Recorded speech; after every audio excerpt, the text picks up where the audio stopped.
자, 여러분 약속드린 바와 같이 이 시간은 같은 24일, 23년 12월 24일 주일 오후 지금 4시입니다. 여러분들과 함께 지금 보드에 써져 있는 바와 같이 성탄에 대해서 이야기를 나누기로 하겠습니다. 이미 성탄 이야기라는 그 폴더가 동영상에 보면 영상 5개인가 4개인가 있을 거예요. 거기에 이어서 오늘 좀 더 성탄 이야기를 나눠보기로 하겠습니다. 오늘 성탄은 지금 이제 이 시간은 밤에만 오시는 예수, 그리고 베들레헴, 갈릴리 이 세 단어를 중점으로 하는데, 여기에 포함해서 지난번에 그 강보가 뭐다 하는 걸 이야기했는데, 이 강보에 대해서 오늘 다시 좀 알아보도록 하겠습니다. 이런 정도로 이 시간 나눠보고, 성탄 이야기 그 2시간을 좀 가질 건데, 시간은 30분에서 40분 정도로 2시간으로 나눠서 주제를 둘로 나눠가지고 말씀을 나누도록 하겠습니다. 그 첫 시간은 지금 성탄 이야기 여기 지금 적혀있는 바대로 지금 이 네 단어를 중심으로 알아보겠습니다. 우리가 성탄 이야기는 우리가 교회 다니시고 계신 분들, 또 다니셨던 분들, 또 세상에 있는 사람들 모두가 다 이 세상에서 크리스마스를 아마 듣지 못하고 알지 못하는 사람은 단 한 사람도 없을 겁니다. 크리스마스라는 이 단어를 알지 못하고 듣지 못하는 사람은 없을 거라는 얘기예요. 심지어 기독교를 인정하지 않는 공산주의 국가에서도 크리스마스라는 얘기는 다 압니다. 모르는 사람은 없습니다. 혹시 북한에 알지 못하는 자가 혹시 있을지 모르겠네요. 또 여러분들 이 말씀을 들으시는 분들 중에서 왜 북한에 그 기독교가 없냐, 이렇게 또 반문하시고 항의하실 분이 혹여 계실지 모르겠는데, 표면적으로는 있습니다. 그러나 이면적으로는 없습니다. 왜냐하면 김일성이가 하나님의 자리에 있기 때문입니다. 우리는 김일성이가 하나님의 자리에 있다는 그 말이 오늘날 대한민국에서 사용되는 주사파인데, 이건 김일성 주체 사상이라는 이야기가 주사파라는 말 속에 들어있습니다. 그러니까 김일성 주체 사상을 지키는 무리들, 이런 뜻이 바로 주사파예요. 그래서 여러분들이 이것을 참고하시기 바라고요. 북한에도 물론 모든 종교가 다 있습니다. 불교도 있고요, 기독교도 있고요, 다 있어요. 없는 건 아닌데, 공개된 누구든지 북한 백성들 누구나 다 그 종교에 입문할 수 있는 그런 길이 막혀 있는 사회가 아닙니다.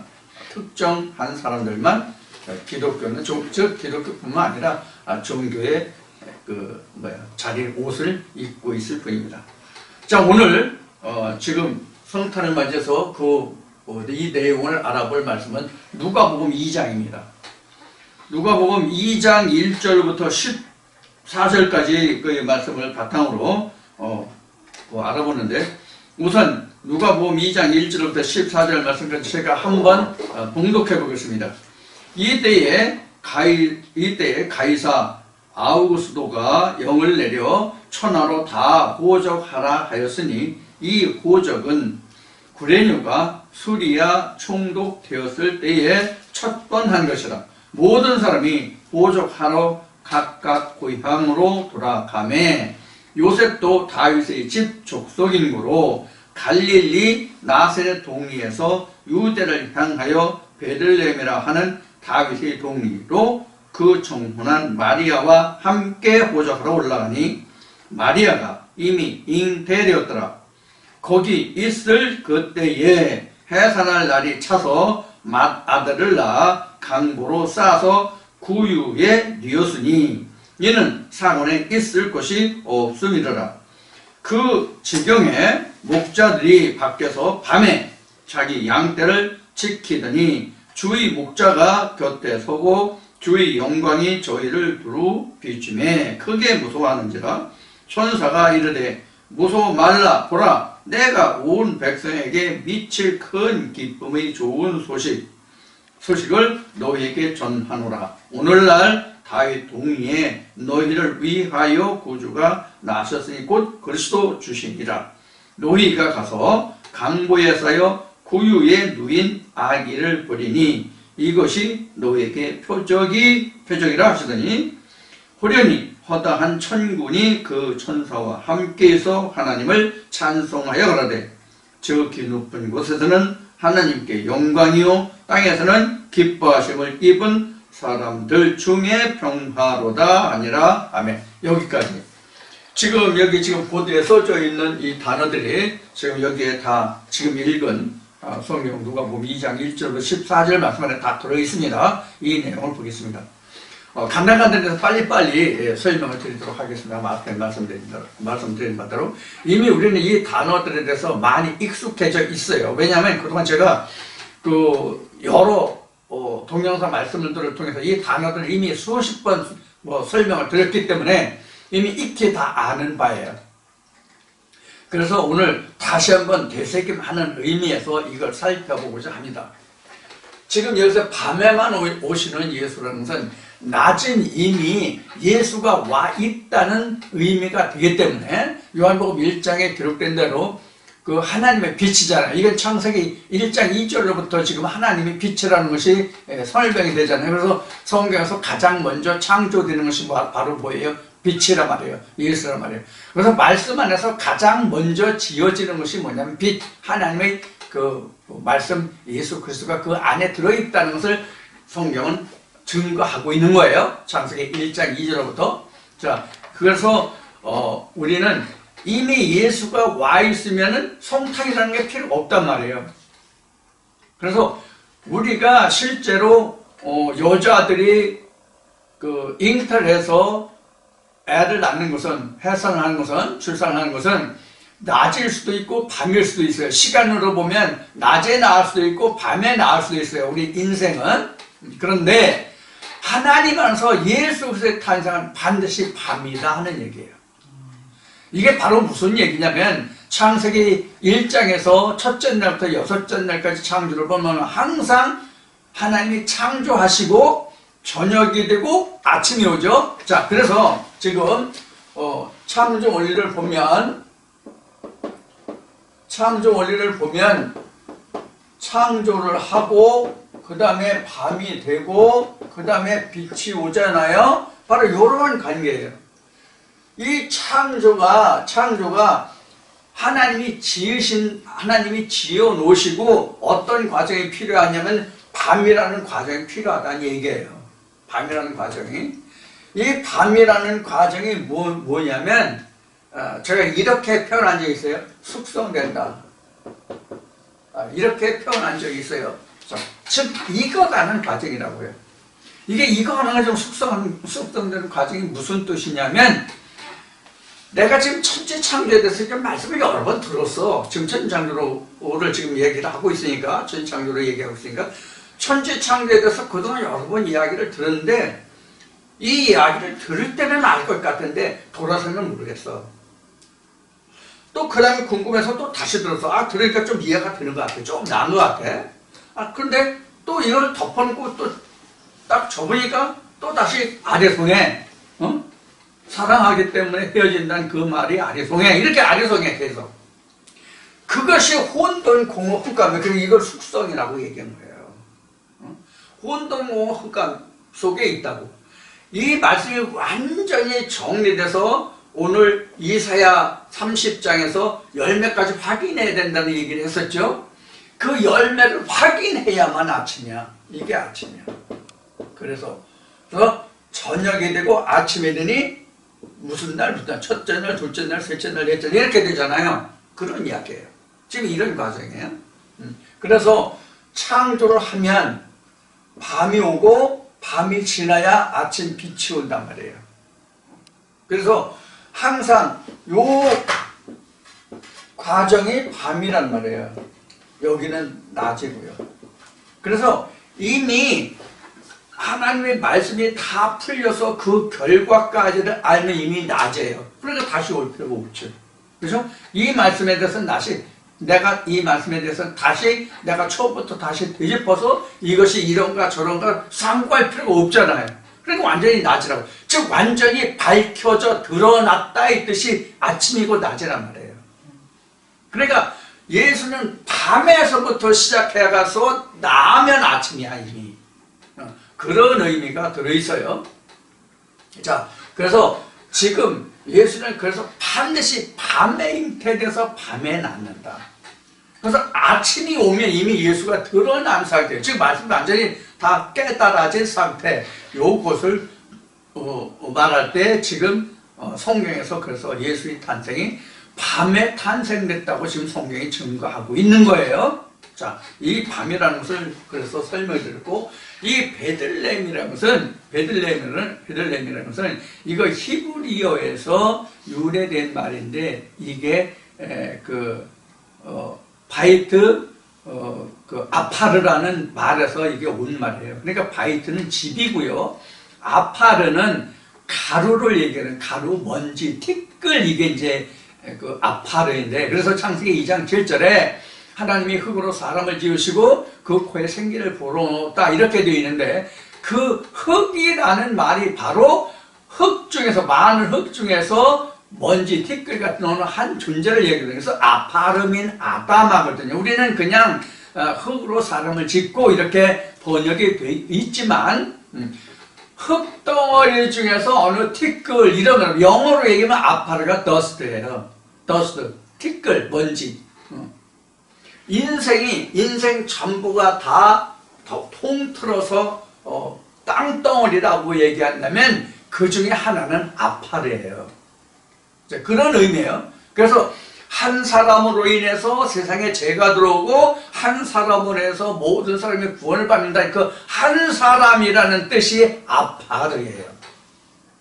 이것을 다른 말로 하면 이게 아파르가 회색이다 또는 가루다 이런 그 의미도 들어있는데, 이게 베들레헴이라는 이제 떡집이라는 얘기인데, 그럼 이게 왜 그 바이트 아파르의 단어가 합성된 단어가 히브리어가 바이트 그 아파르의 이 합성어가 헬라어로 다시 와서 이게 왜 베들레헴이 됐냐면, 아파르가 바로 떡가루고 이것을 의미하기 때문에 바로 떡집이 된 거예요. 그래서 베들레헴은 떡집이거든요. 바이트레헴이거든요.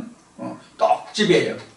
그럼 떡이 우리가 복음서에서 증거된 말씀같이 내가 하늘에서 내려온 생명의 떡이라고 말하잖아요. 그래서 너희 조상은 광야에서 만나를 먹어서 죽었거니와 너희가 내 피와 살을 먹지 않으면 영생하리라. 왜? 내가 하늘에서 내려온 생명의 떡이기 때문에. 이제 이런 얘기를 하잖아요. 그래서 떡이라고 하는 것은 실제 복음서에서 뭐 5,000명이 먹었나, 뭐 7,000명인데 뭐 12광주에 거뒀네, 7광주에 거뒀네 이렇게 얘기했잖아요. 그래서 오병이어 역사 뭐 이런 얘기를 우리가 많이 들었잖아요.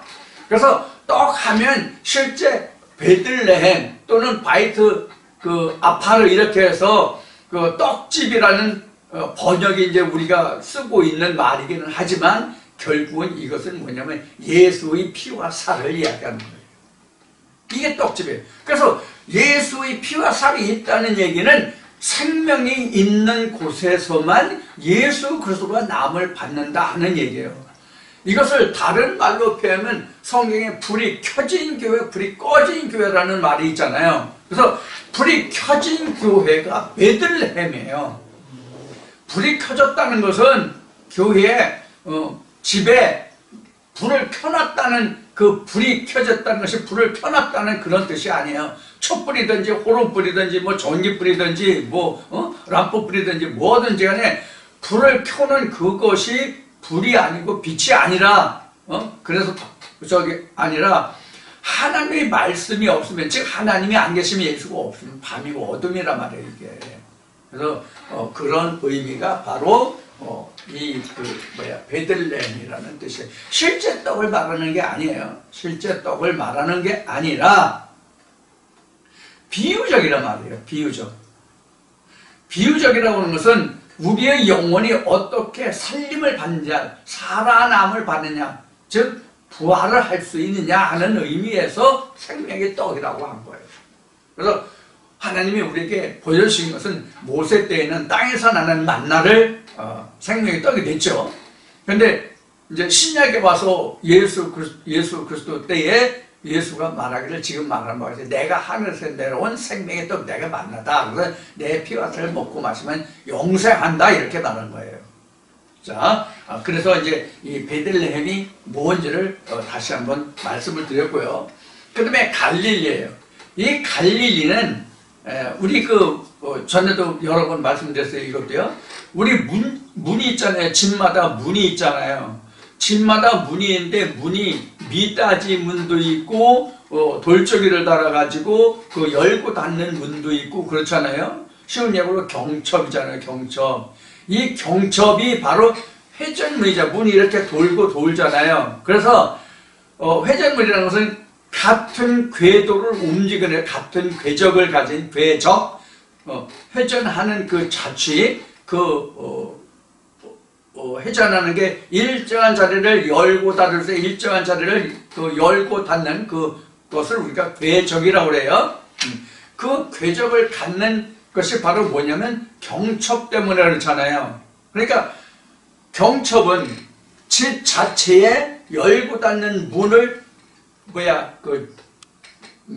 그렇게 붙여서 일체감을 주는 거기에 귀속이 되게 하는 거잖아요. 그럼 여기에서 이 갈릴리라는 말은 어떤 의미로도 우리가 이 말을 해석해 볼 수 있냐면 요한복음 10장에서 말하는 내가 양의 문이다라고 말하잖아요. 양의 문과도 같은 거예요. 하나님이 집이 있으면 문이 있잖아요. 문을 열고 닫아야 들어가고 나가잖아요. 그런 뜻이 갈릴리라는 말과 같은 뜻으로 우리가 해석해 볼 수 있어요. 그러면 이 하나님의 집에 들어들 수 있는 문이 있다면 문이 그 집 자체에 연결이 되잖아요. 문을 거기에 붙여야 되잖아요. 집의 한쪽 귀퉁이를 또 따가지고 거기에 문을 달잖아요. 그러면 집 본체에 문짝을 달아야 되려면 뭐가 필요해요? 경첩이 필요하잖아요. 이거 경첩이라고 얘기하죠. 그래서 이제 이 경첩, 고리 이런 것을 이제 우리가 갈릴리라고 말해요. 그래서 갈릴리는 어떤 뜻으로도 해석이 되냐면 반지다, 원형이다 이런 뜻이 해석이 돼요. 근데 이 반지하면 우리가 어떤 말을 볼 수 있냐면 여러분들 에레미야서 보면은 하나님이 이런 말씀을 그가 나의 인장반지를 알지라도 인장반지라는 게 나오잖아요. 그래서 인장반지 또 다니엘서를 보면 또 어인 나오는데 변개치 못하는 어인이잖아요. 변개치 못하는 어인이 바로 그 왕이 낀 반지로 인을 찍는 게 어인이 그게 바로 변개치 못하는 그런 이제 인장이에요. 그래서 이런 인장 반지다 하는 그런 의미가 바로 이 갈릴리예요. 그러니까 하나님의 언약을 이야기하는 거예요. 결국은 갈릴리라는 것이 언약을 이야기하는 거예요. 그런 의미로 설명된 것이 바로 갈릴리입니다. 그 다음에 이제 강보인데 여러분들 누가복음 봉독한 누가복음 2장에 보면 7절에도 나오고 강보가 12절에도 나와요. 강보에 대해서 먼저 한번 제가 말씀드린 적이 있어요. 강보에 말씀드린 적이 있냐면 우리가 실제로 강보라고 하면 여기 누가복음 2장에도 써있는 것 같이 6절로부터 보면 거기 있을 그때에 해산할 날이 차서 맏 아들을 낳아 강보로 싸서 이렇게 되잖아요. 그러니까 갓난 아이를 이렇게 뒤집어 쌀 수 있는 옷이 입힐 수 있는 옷이 우리가 강보 이렇게 되잖아요. 근데 먼저 제가 말씀드릴 때 강보가 뭐라고 말씀을 드렸어요? 우리 사람으로 얘기하면 내가 못해 있을 때 이 얇은 유리막 같은 거, 기름막 같은 거 그게 사실은 강보다 이렇게 말씀을 드렸잖아요. 그게 사실은 강보예요. 이 강보라는 것이 지금 여기는 낳았다라고 되어 있는데 아기를 낳음에 강보로 쌌다. 그런데 그 위에 두었다 이렇게 되어 있잖아요. 그런데 이 강보를 지금 얘기가 먼저도 말씀을 드렸지만 강보가 뭐냐면 우리가 어머니 그 모태 자궁 속에 있을 때 그 물 속에 있잖아요. 물 속에 그 물을 뭐라고 하지? 그걸 보고 양수라고 그러잖아요. 양수 속에 있잖아요. 양수 속에서 그 강보가 없으면 내가 물에 빠져 죽는단 말이에요. 호흡을 할 수가 없잖아요.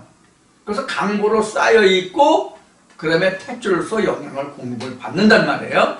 자, 그래서 내가 태아소에서 자궁속에서 죽지 않고 물속에서 살 수 있는 거예요. 이런 의미가 지난주에 얘기했던 것이 침영화 세례예요. 이것이 거기서 건져서 삶을 받으니까 빠져 죽지 않고. 그래서 원래 침례다 세례다 하는 것도 우리가 강보에 쌓이는 상태에서 내가 구원을 받는 거예요. 그 강보 자체가 침이에요. 강보에 쌓이는, 강보가 없으면 죽잖아요. 자, 그러면 이걸 좀 한 단계 더 넘어가 더 우리가 깊이 들어가서 그럼 강보는 뭐냐? 뭐로 봤을 때? 예수 자신으로 봤을 때, 예수 자신으로 봤을 때 이 강보가 그럼 뭐냐? 하나님 말씀 본문이 강보예요. 성경 진짜 강보는 이게 강보예요. 말씀 속에 예수가 숨겨져 있잖아요.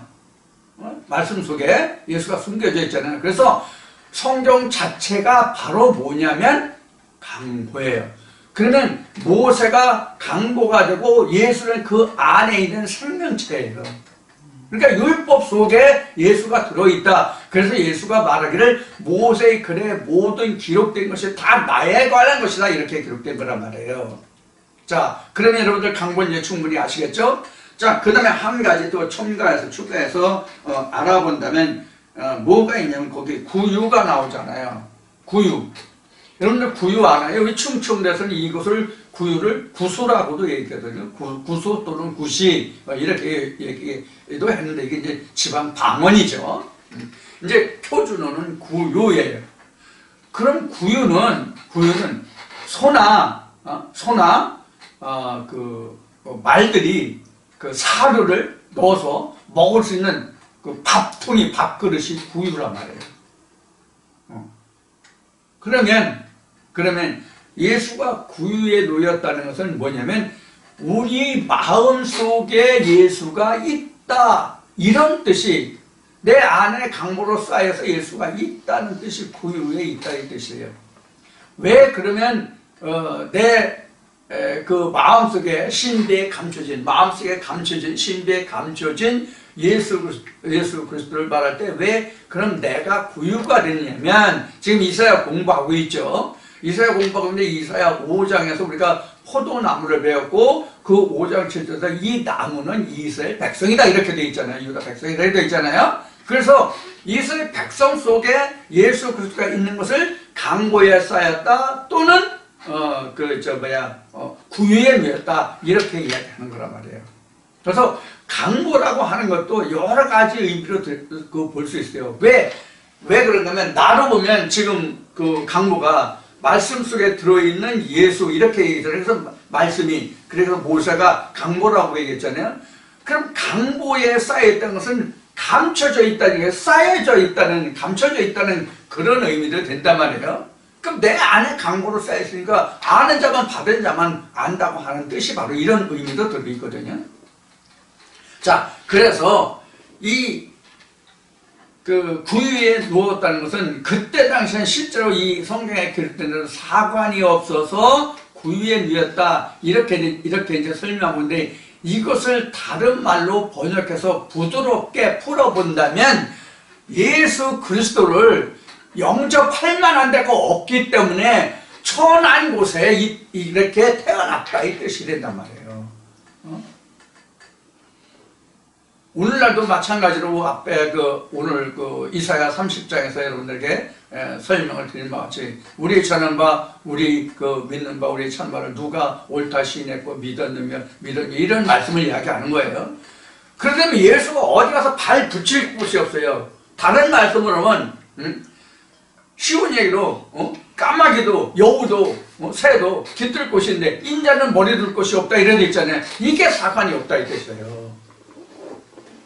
오늘날 누가 우리가 듣고 전하고자 하는 이 생명의 말씀을 누가 전하면 바로 옳다, 그게 맞아 그래, 내게 하나님이시 내가 너한테 가리라, 너를 알려라, 이렇게 하는 사람이 있냐고. 없죠. 싸우고 씨름하고 또 씨름하고 해도 나중에 뒤집어지고 배반하고, 좀 좋은 말로 고상한 말로 표현하면 실컷 말씀 듣다가도 도망가잖아요.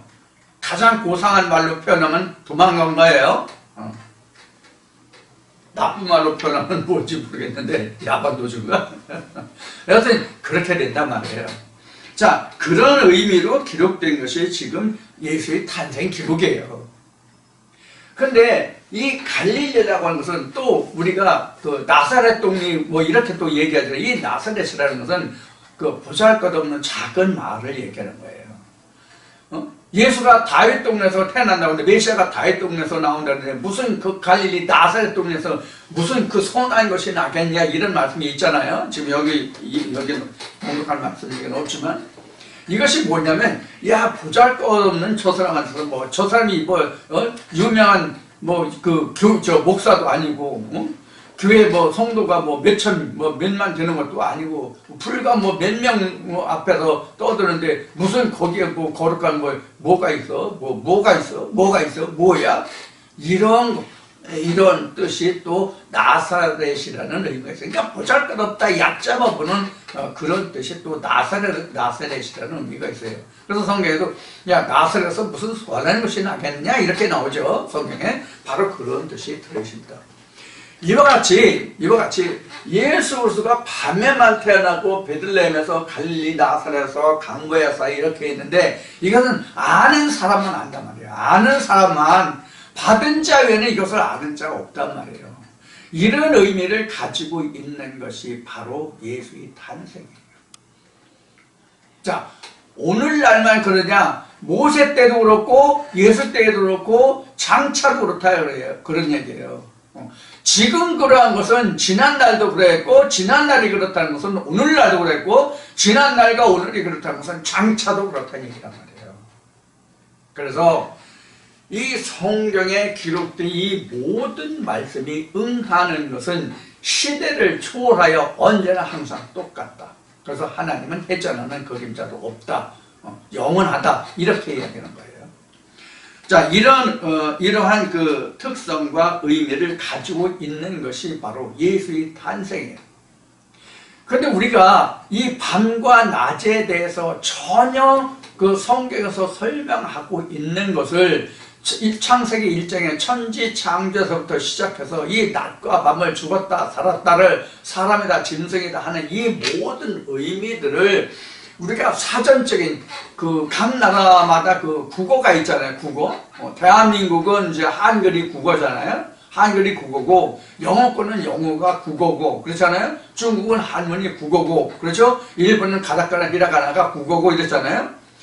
각 나라 말의 사전에 기록된 그런 의미적으로만 본다면 성경은 영원히 숙제로 남아요. 이게 밤이라고. 사전적인 표면적인 의미로만 바라보는 것이 밤이에요.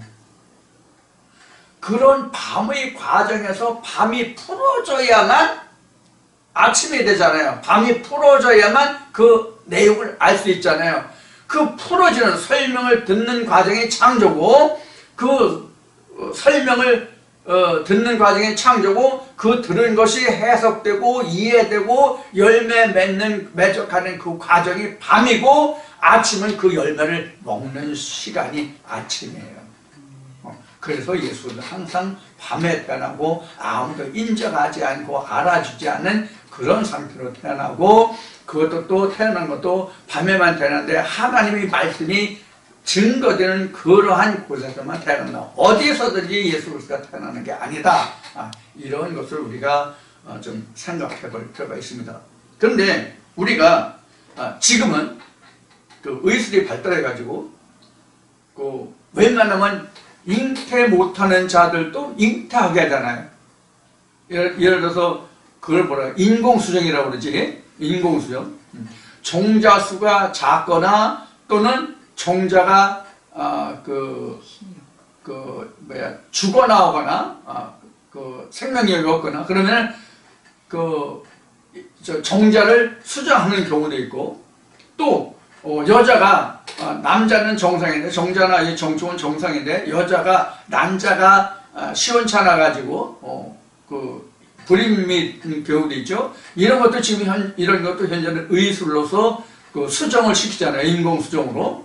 이런 것이 되지만은 우리가 자연현상으로 본다면 씨가 없으면 잉태가 안 되고 난자가 없으면 잉태가 안 된단 말이에요.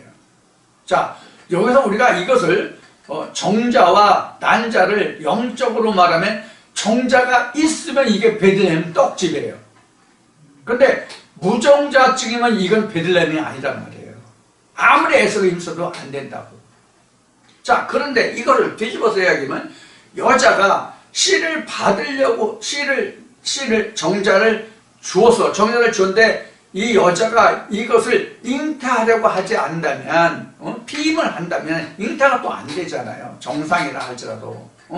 여자가 건강하고 남자가 정상일지라도 피임을 한다면 안 되잖아요. 자, 그래서 우리가 하나님 안에서 잉태를 한다고 하는 것도 우리가 인간이 태어나는 그 사랑의 과정과 똑같은 과정을 거치는 거예요. 그런 것과 똑같고요. 자, 이러한 면면들을 우리가 누가복음 2장에서 2장 1절부터 14절까지 말씀을 봤는데, 이 말씀들을 통해서 여기에 증거되고 있는 단어들에 대해서 다시 한번 살펴봤고, 그것이 어떤 것이다라는 예도 들어드렸어요. 자, 이렇게 해서 우리가 하나님 안에서 내가 하나님의 신부로서 베들레헴의 떡집, 즉 생명의 말씀의 씨가 있는 말씀을 들으면 내가 언젠가는 잉태해서 내가 예수라는 아들을 낳을 수 있기 때문에 내가 낳기 전까지는 이게 드러나질 않잖아요. 낳기 전까지는. 자, 이러한 과정을 설명하고 있는 것이 예수 그리스도의 탄생이에요. 그럼 예수 그리스도의 탄생인데 이걸 보는 게 누가 봐요? 동방박사 그 목자들만 보잖아요. 목자가 누구예요? 하나님의 양을 치는 자들이에요. 즉 말씀을 사모하는 자들만 본다고.